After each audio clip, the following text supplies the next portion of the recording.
தமிழ் உறவுகள் அனைவருக்கும் வணக்கம்.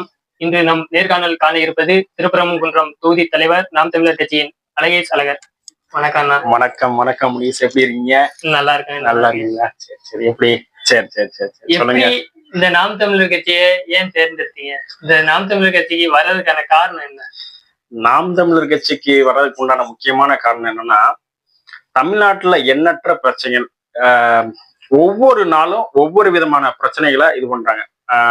உதாரணத்துக்கு பாத்தீங்கன்னா 2009 இனப்படுகொலைப்ப தமிழுக்காகவும் தமிழ் மொழிக்காகவும் தமிழ் இனத்துக்காகவும் நம்மளோட உறுதுணையா நிற்பாங்க, நம்மளுக்கான ஒரு தமிழருக்கான ஒரு மாற்றத்தை இந்த கட்சிகள் வந்து முன்னெடுக்கும் அப்படின்னு எல்லாரும் இங்க உள்ள தமிழர்கள், ஒட்டுமொத்த தமிழர்கள் அனைவருமே ஒருமித்த குரலா நம்ம எல்லாருமே இருந்தோம். ஆனா அந்த பாதையில தமிழர் வேறு திராவிடன் வேறு என்ற இனப்பாதையை வைத்து தமிழரோட ஒரு இடத்தை கொன்று குவிச்சதுனால இங்க திராவிடத்திற்கும் தமிழுக்கும் உள்ள வேற்றுமையை இங்க வந்து இது பண்ணாங்க. அப்ப இருந்தே எனக்கு தமிழ் தேசியத்தோட ஒரு கட்சி இணக்கமா இருக்கணும், தமிழோட ஒரு தமிழ்நாட்டை ஒரு தமிழ் ஆளணும், தமிழை நம்மளோட பூர்வீகக்கூடிய நம்மளுடைய கலாச்சாரம், தொன்று தொட்ட வேளாண்மை, இது எல்லாத்தையும் கலந்த ஒரு தலைவனா இருக்கணும். அப்படி நான் பல்வேறு கட்சிகளை பார்க்கும்போது எனக்கு நாம் தமிழர் கட்சி தான் ஒரு மிகப்பெரிய சக்தி வாய்ந்த ஒரு இயக்கமாகவும் ஒரு கட்சியாகவும் எனக்கு தெரிஞ்சு, அதனாலதான் இந்த நாம் தமிழர் கட்சியில நான் வந்து இணைஞ்சேன். சரிங்களா? இப்ப கலைஞர் அவர்கள் வந்து இனப்படுகொலையப்ப கலைஞர் அவர்கள் தான் முதலமைச்சரா இருந்தாங்க.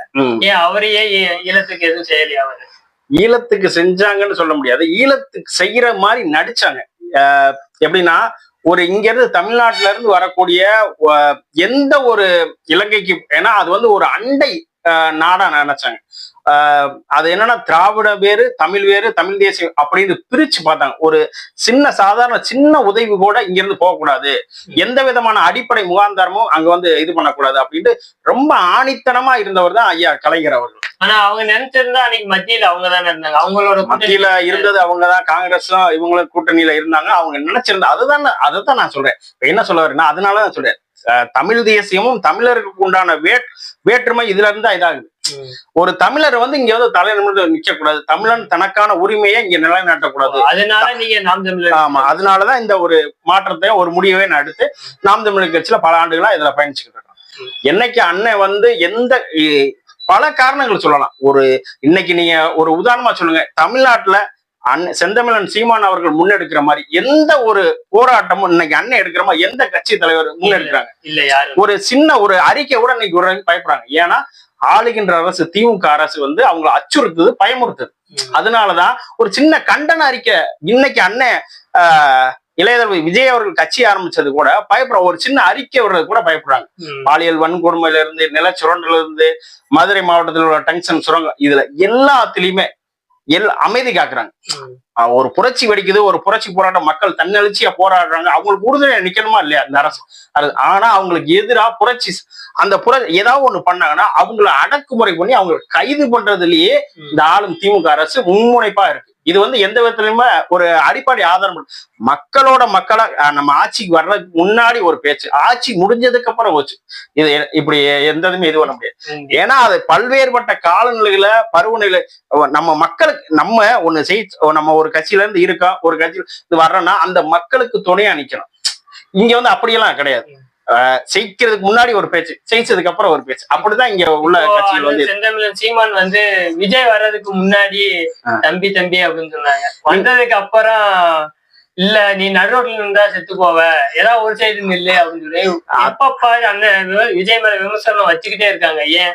அதாவது விஜய் வர்றத அரசியல் வர்றத பார்த்து அண்ணன் பயப்படுறாங்க. இல்ல நீங்க இந்த ஒரு விஷயத்த வந்து நீங்க தவறா பாத்தீங்க. ஏன்னா அண்ணன் வந்து என்னைக்குமே விஜய் அவர்களோடு இணக்கம் கொண்ட அண்ணன் தம்பி உறவோடுதான் என்னைக்கும் சரி, என்னைக்கும் கருத்தியல் கோட்பாடோடு மட்டுமே, சித்தாந்த ரீதியாக மட்டுமே அண்ணன் முரண்படுகிறாரே தவிர அண்ணன் தம்பி உறவுன்றது எப்பயுமே காலம் தொட்டு எப்பயுமே இருக்கும். ஏன்னா அவர் ஏற்றுக்கொண்ட கொள்கை தமிழ் தேசியமும் திராவிடமும் இரு கண்கள் அப்படின்றார். தமிழ் தேசியமும் திராவிடமும் இரு கண்கள் இல்ல, எங்களுக்கு வெவ்வேறு. எங்களுக்கு தமிழ்நாட்டில் தமிழ் தேசியம், தமிழர்கள் தான் தமிழ்நாட்டை ஆள வேண்டும் அப்படின்ற ஒரு கொள்கையோட கோட்பாடோட அண்ணன் பயணிக்கிறாங்க. அது எப்படி? திராவிடத்துக்கு இனம் கிடையாது, மொழி கிடையாது, கலாச்சாரம் எது ஒண்ணும் கிடையாது. அதை ஏன் தூக்கி கொண்டு வரணும்?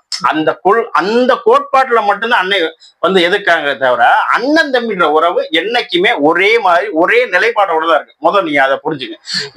இப்ப உள்ள அவங்கள பின்பற்றக்கூடிய ரசிகர்கள் இப்ப கூட வெற்றிமாற அண்ணன் வந்து படம் எடுத்தாங்க விடுதலை. அதுல தத்துவம் இல்லாத தலைவன் ரசிகர்களை மட்டுமே உருவாக்கின்றான். அது ஒரு ஆணித்தனமான ஒரு கருத்து. அது வந்து நம்ம இப்ப விஜய் அவர்கள் கட்சி ஆரம்பிச்சிருக்காங்க. கட்சி ஆரம்பிச்ச இடத்துல ஒரு வருடங்கள் கடந்து விட்டது. இதுவரையும் அவர் எத்தனை போராட்டங்களை இது பண்ணிருக்காங்க? ஒண்ணுமே இல்ல. கட்சி ஆரம்பிச்சாங்க, பிரஸ் மீட்டை இதுவரை சந்திச்சு இந்த அறிக்கை பண்ணிருக்க ஒரு பிரஸ் மீட் கூட்டம் கூடுது. அவர் ஒரு எப்படி சொல்ற ஒரு சினிமா துறையில நம்பர் 1 அது கருத்து. அதுல எந்த விதமான மாற்றமும் இல்லை. ஆனா அரசியல்ல ஒவ்வொரு நாளும் தமிழ்நாட்டுல எவ்வளவோ பிரச்சனைகள் இருக்கு, எவ்வளவு அதெல்லாம் இருக்கு.